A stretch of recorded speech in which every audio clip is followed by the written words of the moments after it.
The 12-day war that began with coordinated strikes from Israel and the United States against Iran has now ended. On June 24th, U.S. President Donald Trump announced a complete and total ceasefire between Israel and Iran, effectively bringing hostilities to a close. The ceasefire was described as phased. Iran would pause military operations first, with Israel to follow 6 hours later. A full cessation of combat was expected within 24 hours. This announcement came shortly after a symbolic Iranian missile strike on Al Udeid airbase in Qatar. 13 out of 14 missiles were intercepted.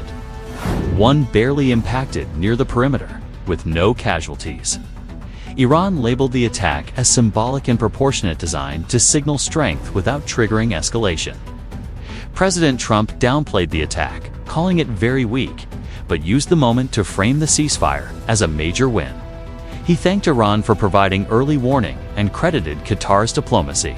According to Trump, peace had been achieved through strength, but the situation on the ground tells a more complex story.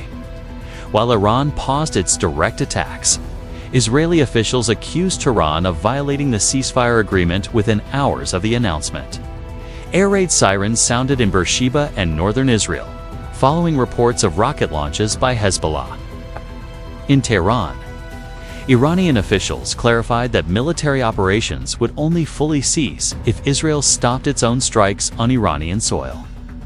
This created uncertainty about whether Trump's ceasefire was as solid as he claimed. Iran's allies and proxies also began to test the boundaries. Hezbollah confirmed that it launched missiles toward Israeli positions in southern Lebanon. The Houthis in Yemen made statements suggesting continued solidarity with Iran. Global financial markets responded quickly. Oil prices dropped sharply. Stock markets rallied. Investors were betting that the ceasefire would hold. International leaders cautiously welcomed the announcement. European powers urged further diplomacy.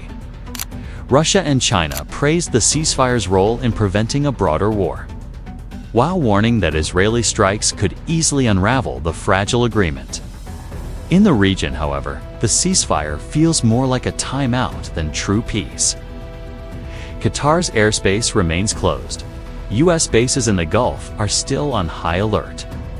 Tehran continues to keep its air defenses and missile forces mobilized.